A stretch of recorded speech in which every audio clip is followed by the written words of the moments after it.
Rendons grâce à Dieu, le Père de notre Seigneur Jésus-Christ, qui selon sa grande bonté, sa grande miséricorde, n'est-ce pas, il nous a fait naître une deuxième fois pour une espérance qui fait vivre. Alléluia. Amen.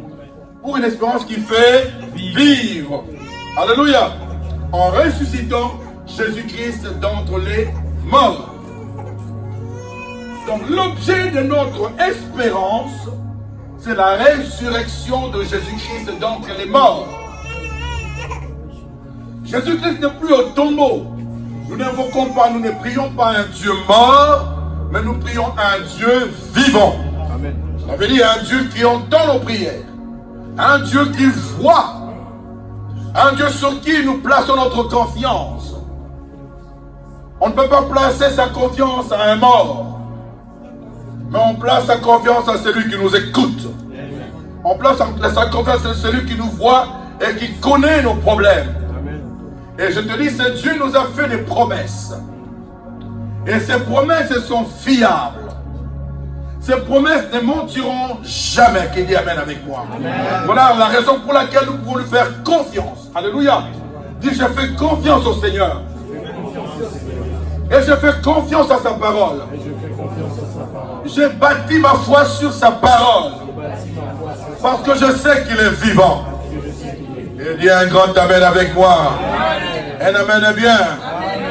Bien aimé, la Bible dit, en ressuscitant Jésus d'entre les morts, et nous pouvons nous attendre, nous pouvons nous attendre avec joie à ces merveilleuses promesses, aux bonnes choses qu'il a réservées pour nous. Ce sont des choses qui ne se périssent point. Ce sont des choses qui ne, comment je peux dire, qui ne se détruisent pas. Ce sont des choses, bien aimées dans le Seigneur, qui sont éternelles. Alléluia.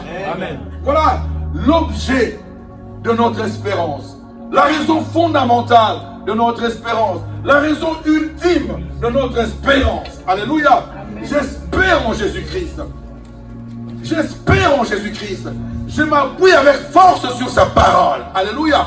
Je m'appuie avec force sur ses promesses.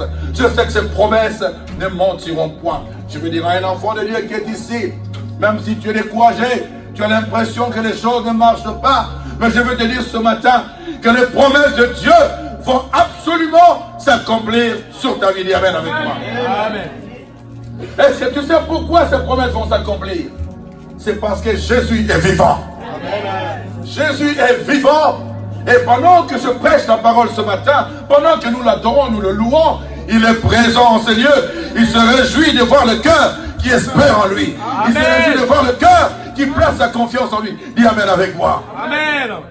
Un Amen est bien. Amen. Un Amen est bien. Amen. Oui, parfois quand on a l'impression que le ciel est fermé, qu'on n'a pas de réponse de la part de Dieu, nous croyons que Dieu est absent dans notre situation.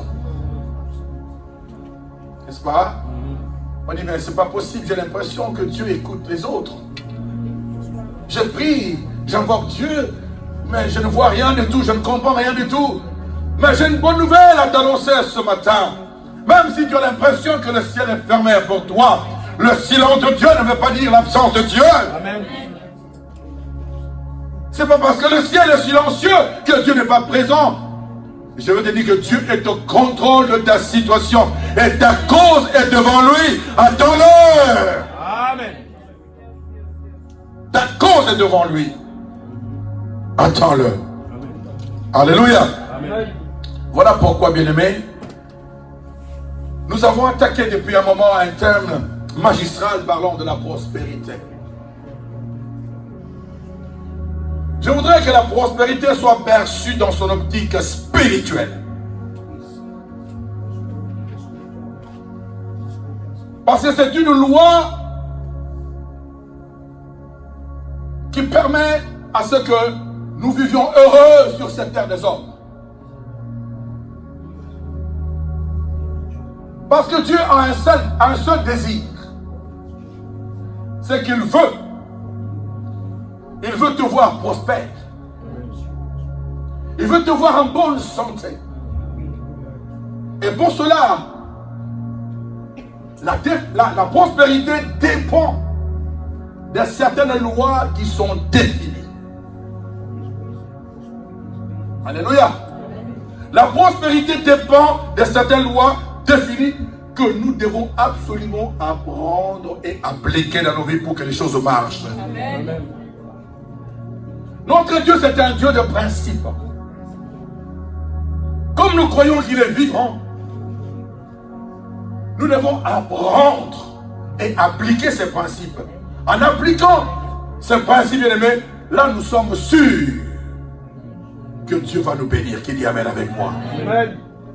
Beaucoup de chrétiens, bien-aimés, ne profitent pas de l'abondance que Dieu a préparée pour eux, faute d'enseignement, ou parfois d'une mauvaise compréhension de la parole de Dieu.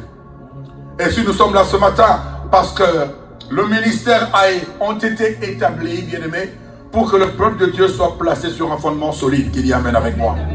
Et ce matin, par la grâce de Dieu, je suis en train de nous établir sur un fondement solide. Vous savez, lorsque vous êtes appuyé sur un fondement solide, lorsque vous êtes comme un édifice, n'est-ce pas? Lorsque l'édifice est bâti sur un fondement solide, l'édifice tiendra longtemps. Alléluia. Lorsque nous sommes bâtis sur la parole de Dieu qui est un véritable fondement, lorsque nos vies sont bâties sur Jésus le véritable roc, bien-aimé, nos vies seront équilibrées. Est-ce que quelqu'un veut que sa vie soit équilibrée ce matin? Quelqu'un veut que sa vie soit équilibrée ce matin? Notre part, bien-aimé, c'est nous disposer réellement entre les mains du Seigneur, en lui faisant confiance et en disant: Seigneur, c'est lui qui peut tout et c'est lui qui accomplira toutes choses. Alléluia. Car cela ne dépend pas de moi, mais dépend de lui. Bien sûr, je sais que c'est ma part de responsabilité, mais cela dépend de Dieu. Qui dit Amen avec moi? En lisant la parole de Dieu, dans 2 Corinthiens chapitre 9 au verset 8, la Bible dit que Dieu peut nous combler. Je parlerai tout à l'heure de principe. Mais si la Bible dit Dieu peut nous combler, 2 Corinthiens chapitre 9 au verset 8, Dieu peut nous combler de toutes sortes de grâces, afin qu'ayant en toutes choses de quoi satisfaire à tous nos besoins, nous ayons encore en abondance pour toute bonne œuvre. J'aime bien lire ce verset comme il est écrit. En d'autres termes, la volonté de Dieu est que le chrétien soit comblé de toutes sortes de grâces et qu'il possède toujours en toutes choses de quoi satisfaire à tous ses besoins. Alléluia. Dieu veut que tu aies en réserve des choses pour satisfaire tous tes besoins. Dieu ne t'a pas placé sur la terre des hommes, bien-aimés, pour que tu sois en manque, pour que tu sois dans l'inquiétude. Raison pour laquelle il dit: ne vous inquiétez donc de rien. En toutes choses, faites connaître à Dieu vos besoins par des prières, par des supplications, avec des actions de grâce. Alléluia. Ne vous inquiétez de rien. Nous devons placer notre confiance sur un Dieu vivant, sur un Dieu qui entend, sur un Dieu qui comprend, qui voit et qui connaît tes douleurs. Quand tu pries, quand tu parles comme ça, parle avec un petit sourire. Alléluia. Parce que je sais, même si je n'ai pas reçu ce matin, peut-être à midi je veux recevoir. Si à midi je ne reçois pas, peut-être le soir je veux recevoir. Si ce n'est pas le soir, peut-être à minuit, avant de me coucher, je veux recevoir quelque chose de la part de Dieu. Quelqu'un dit Amen avec moi. Ce n'est pas parce qu'aujourd'hui je n'ai pas reçu, parce que ça ne marche pas aujourd'hui, que je dois m'inquiéter. Non, non, je ne veux pas m'inquiéter. Je vais m'appuyer avec confiance sur un Dieu vivant. Celui qui est l'objet de mon espérance. Il est vivant. Jésus est vivant. Il connaît mon problème. Il connaît mes douleurs. Il a un projet qu'il a formé pour moi. Projet de bonheur et de paix, de prospérité et de bénédiction. Ce projet doit absolument s'accomplir. Personne ne peut me dire le contraire. Alléluia. Que personne ne te dise le contraire. C'est ça la volonté de Dieu. Te combler de toutes sortes de grâces. Il dit de toutes sortes de grâces. Il n'a pas épargné une portion de grâce. Il dit toutes sortes de grâces. Alléluia. Ça dit tout. Toutes sortes de grâces. Donc Dieu pourvoit de très bonnes relations dans ta vie. Dis Amen avec moi. Amen. Dieu pourvoit des opportunités, dis-moi Amen. Dieu promet des richesses. Hein? Il a pourvu de très bonnes choses. Dieu pourvoit la protection. Dieu pourvoit tout et tout et tout qui peut te satisfaire. Quelqu'un dit Amen avec moi. Amen. Le psalmiste dira ceci dans Psaume 37 au verset 25. J'ai été jeune, j'ai vieilli, et je n'ai point vu le juste abandonné, ni sa postérité mendiant son pain. Est-ce qu'il y a des justes dans cette salle? Amen. Ah ouais, tu n'es pas juste par rapport à ta propre justice. Nous sommes justes parce que Jésus-Christ nous a justifiés à la croix. Qui veut dire Amen avec moi? C'est lui qui nous a justifiés à la croix. Il est mort, mais bien plus encore, il est ressuscité. Il est assis à la droite de Dieu. Et quand Dieu nous regarde, il nous regarde au travers de Jésus-Christ. Et Dieu nous voit comme des justes. Dis Amen avec moi. À Golgotha, Jésus nous a conféré sa justice. Quand Dieu te regarde, te voit, il te voit comme un juste, toi qui es en Christ. Voilà pourquoi, lorsque tu t'approches de trône de grâce de ton Dieu, tu dois y approcher avec assurance.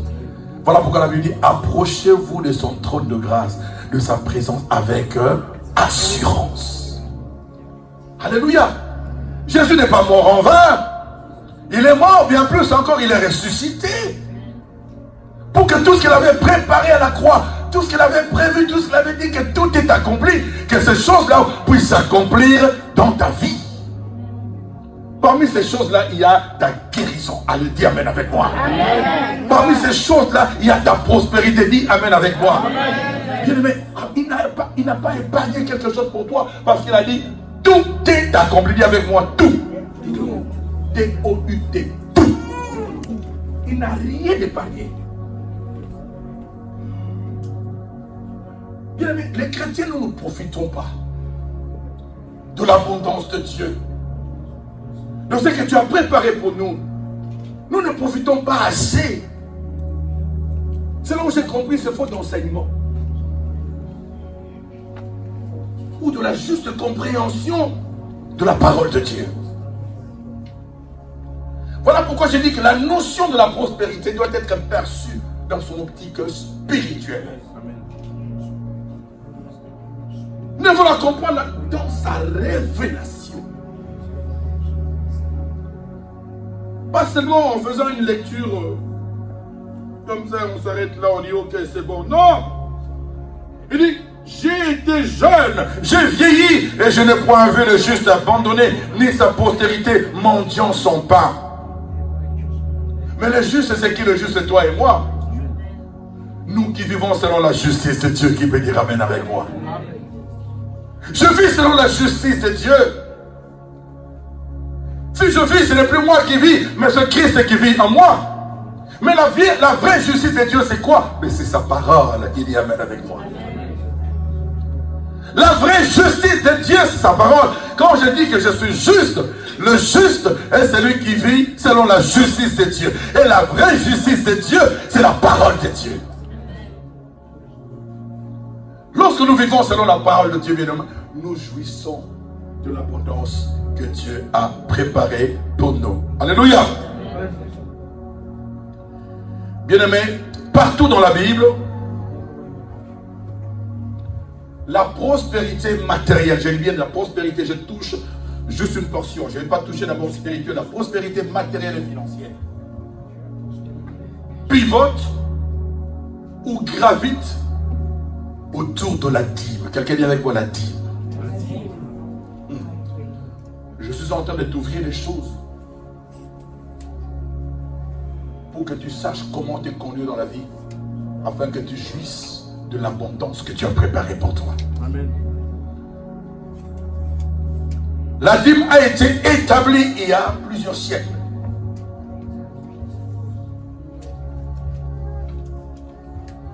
Par un homme spirituel. Nous disons que nous sommes des fils d'Abraham, n'est-ce pas? Qui est fils d'Abraham ici? Amen. Qui est fils d'Abraham? Ah ben, ceux qui sont en Christ sont les fils d'Abraham. Parce que dans Galates chapitre 3, il est écrit, maudit est quiconque qui est pendu au bois, n'est-ce pas? Jésus a été pendu au bois.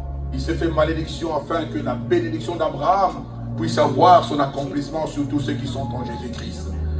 S'il y a des hommes et des femmes qui sont en Jésus-Christ dans cette salle, ça dit, nous sommes des fils d'Abraham. Parce que nous jouissons de toutes les bénédictions que Dieu a préparées pour avoir. Dites Amen avec moi. Amen. Amen, bien. La dîme a été établie il y a 2 siècles, bien-aimés, en tant que loi de Dieu fondamentale à la prospérité. Alléluia. Loi de Dieu fondamentale, je dis bien, loi de Dieu fondamentale à la prospérité. Est-ce qu'il y a des hommes et des femmes qui veulent devenir prospères? Amen. Si nous voulons devenir prospères, nous devons appliquer cette loi fondamentale de Dieu à la prospérité. Qu'est-ce que nous entendons par la dîme? Elle a été pratiquée d'abord depuis lors par des gens qui avaient une mentalité spirituelle. Les gens qui comprenaient les pensées de Dieu. Les gens qui saisissaient ce que Dieu veut. En lisant la parole de Dieu dans Genèse chapitre 14, à partir du verset 17, vous allez comprendre jusqu'au verset 20. C'est là où vous allez comprendre que la première personne qui a apporté la dîme à Melchizedek, qui était l'image du Dieu vivant, sacrificateur du Dieu vivant, c'était bien Abraham, qui dit Amen avec moi. Amen. Alléluia. Donc la dîme, c'est un concept divin. C'est la pensée de Dieu. Si nous disons que nous sommes fils d'Abraham, bien-aimés, nous devons aussi pratiquer les œuvres de notre père Abraham, qui dit Amen avec moi. Amen. Je ne peux pas dire que je suis fils d'Abraham sans pratiquer les œuvres d'Abraham. Je serai un menteur. Soyons quand même honnêtes intellectuellement et spirituellement. Comment est-ce qu'on peut dire qu'on est fils d'Abraham et qu'on ne pratique pas les œuvres de son père Abraham? Comment est-ce qu'on peut dire qu'on est fils de Dieu, qu'on ne met pas en pratique les principes de Dieu? Or, le royaume de Dieu fonctionne avec les principes. Alléluia.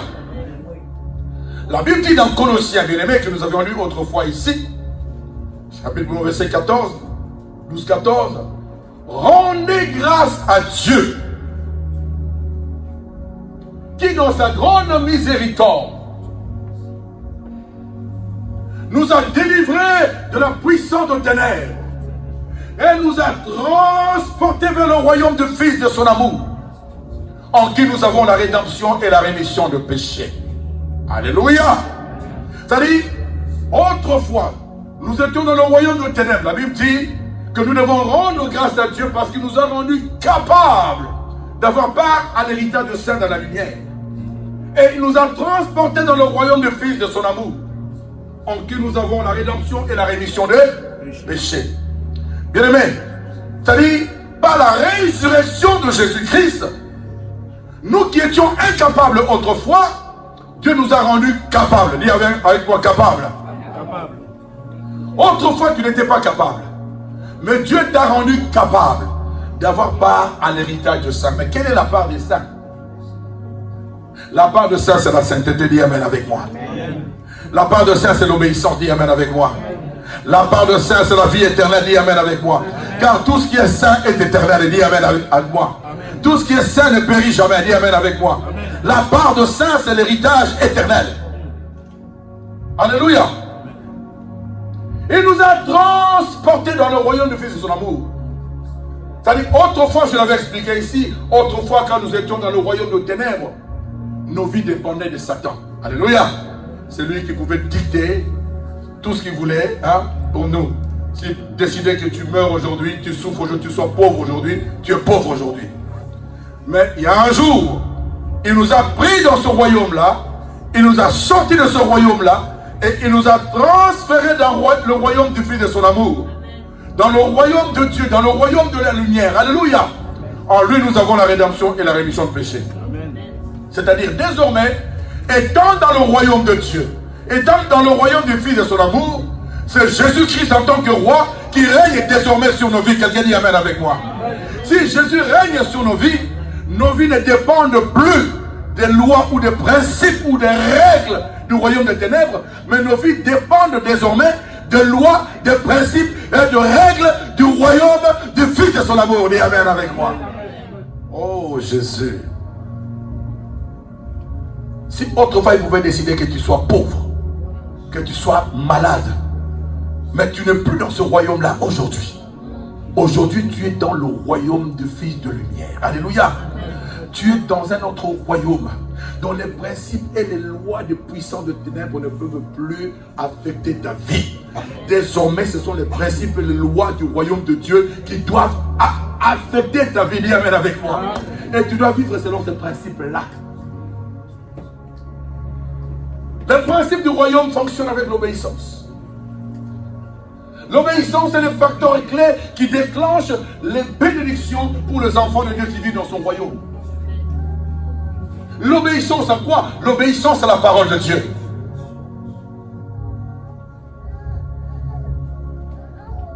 La dîme, c'est l'un dixième de tout notre revenu selon la parole de Dieu. Dans le livre de Genèse, chapitre 14, à partir du verset 17, la Bible dit ceci, que lisons la parole de Dieu. Melchisedec prit du pain, allons-y rapidement, du pain et du vin, qui a trouvé, Genèse chapitre 14, moi j'ai déjà trouvé, on peut lire rapidement, à partir du verset 17.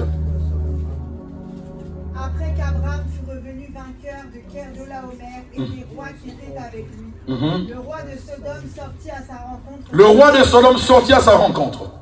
Dans la vallée de Chavé, la vallée du roi. La vallée du roi. Melchisedec, roi de Salem. Roi de Salem, Salem veut dire roi de paix. Le prince de paix, c'est qui? Jésus. Jésus, allez-y. Fit apporter du pain et du vin. Il était sacrificateur du Dieu très haut. Il était sacrificateur du Dieu très haut. Il bénit Abraham et dit, béni soit Abraham par le Dieu très haut, maître du ciel et de la terre. Béni soit le Dieu très haut, qui a livré tes ennemis entre mes mains. Et Abraham lui donna la Entre tes mains. Et Abraham lui donna la dîme de tout. Melchisedec qui est ici, la figure de Dieu. Alléluia. Il bénit Abraham, n'est-ce pas? Et quand il finit de bénir Abraham, la Bible dit quoi? Abraham lui donna la dîme de tout. Mais qu'est-ce que ça veut nous dire? Lorsque Dieu nous bénit, alléluia, quand Dieu te bénit, tu dois lui donner la dîme de tout. Qui peut dire amen avec moi? Premier principe, quand Dieu te bénit, si tu veux être prospère, tu dois lui donner la dîme de tout. On a lu ici, lorsque Melchisedec, le roi de Salem, sacrificateur du Dieu très haut, bénit Abraham, n'est-ce pas? Abraham lui donna la dîme de tout. De toutes les façons, bien aimé, l'homme est libre de choisir. Nous pouvons respecter la loi spirituelle de la dîme. Ainsi, nous allons en recueillir des bonnes choses ou des récompenses. Ou nous pouvons aussi également retenir la portion qui revient à Dieu de droit et en subir les conséquences. Dieu n'est pas un dictateur. Il présente à l'homme la vie et la mort, la bénédiction et la malédiction.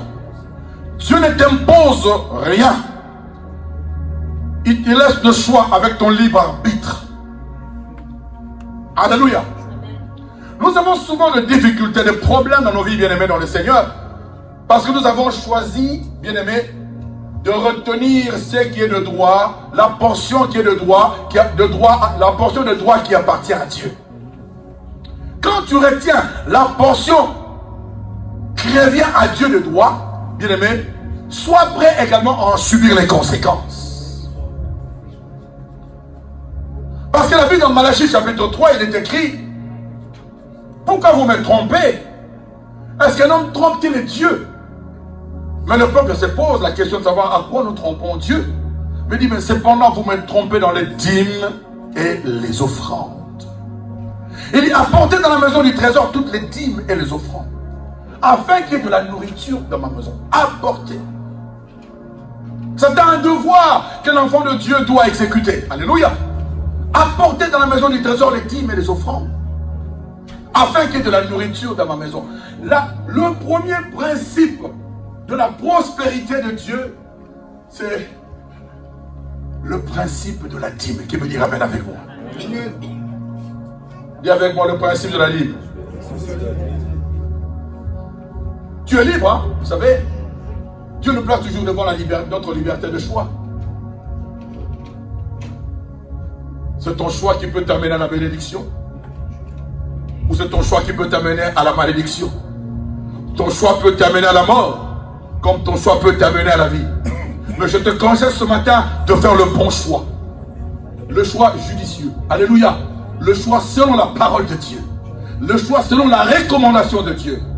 Pour que tu puisses jouir le bonheur, la paix, la prospérité, tout ce que Dieu a préparé pour toi. Dis amen avec moi. Un amen est bien. Un amen est très très très bien. Un amen est très très très très bien. Et tu acclames Dieu pour toi-même.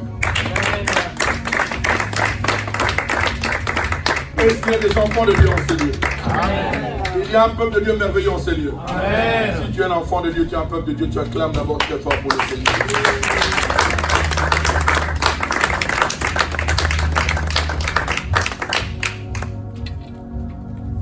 Dieu veut et désire à tout prix que nous soyons prospères. Dis avec moi, Dieu veut que je sois prospère. Et pour cela, il nous donne des principes. Ces principes sont non négociables. Je dis bien, ces principes sont non négociables. Et ils sont immuables. On ne négocie pas. Oh, Dieu comprend que j'ai des difficultés, j'ai des situations. Je te dis encore, ces principes sont non négociables. Je suis un témoin vivant de ces principes.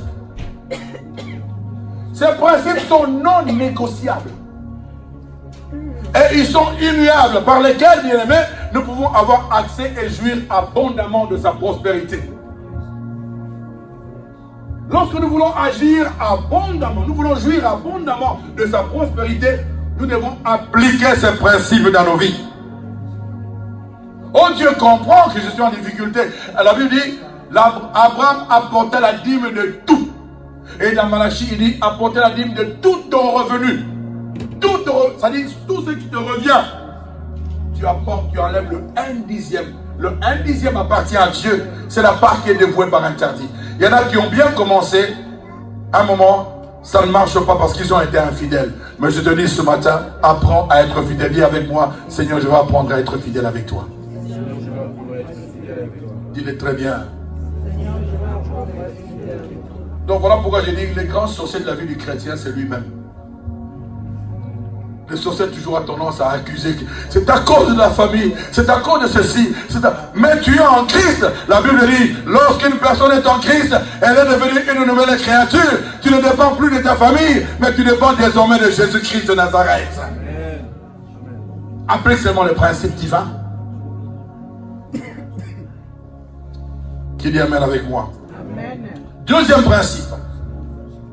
C'est le principe de la méditation en vue de la mise en pratique de la parole de Dieu.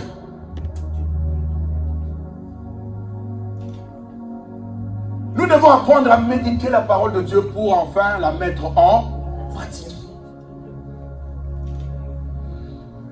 J'avais répété ce verset de Josué, chapitre 1er, verset 6 à 8. Que ce livre de la loi ne s'éloigne point de ta bouche. Médite le jour et nuit. Pour agir fidèlement selon tout ce qui était écrit. C'est alors que tu auras du succès. Dans toutes tes entreprises, bien-aimés. Si nous voulons avoir du succès, si nous voulons prospérer, nous devons méditer la parole de Dieu et la mettre en pratique. Nous devons méditer la loi fondamentale de Dieu pour la prospérité et la mettre en pratique. Dis amen avec moi. La première loi fondamentale, nous avons vu, c'est quoi? C'est la dîme.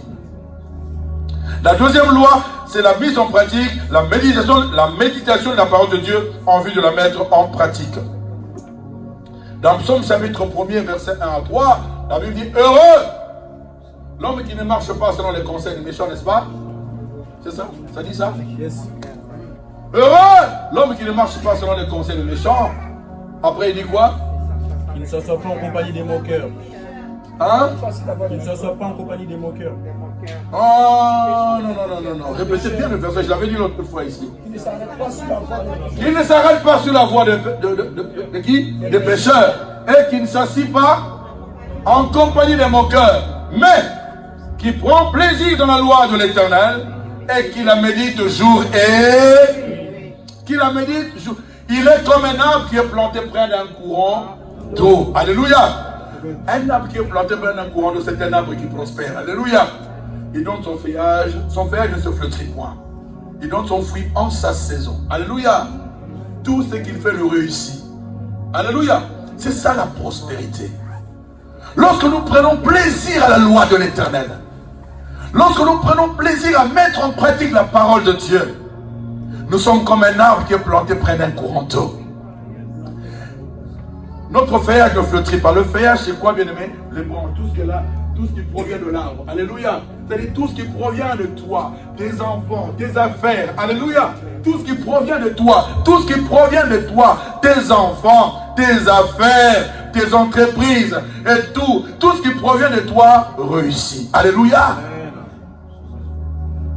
Et tu es heureux. Dieu veut que tu sois heureux. Qu'il y amène avec moi. La méditation et la mise en pratique de la parole de Dieu nous expose aux bénédictions de Dieu. Lorsque nous méditons la parole de Dieu et que nous la mettons en pratique, nous nous exposons aux bénédictions de Dieu. Ne viens pas à l'église pour le plaisir de venir. Ne prie pas Dieu pour le plaisir de prier.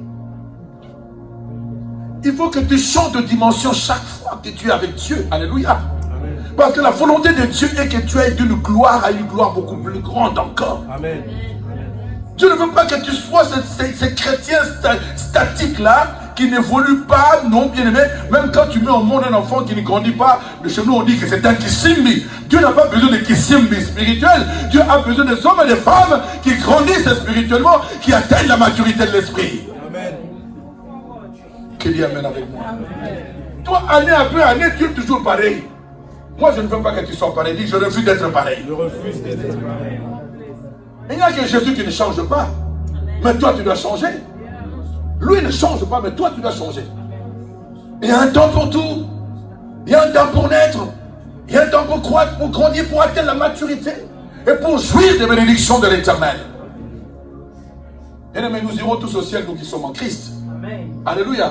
Mais entre le ciel, entre la terre et le ciel, nous avons beaucoup de choses à accomplir. Amen. Alléluia. Amen. Moi, je refuse de mourir pauvre.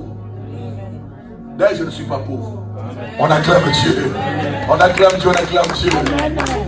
Ah oui. Acclame Dieu très fort encore pour toi-même.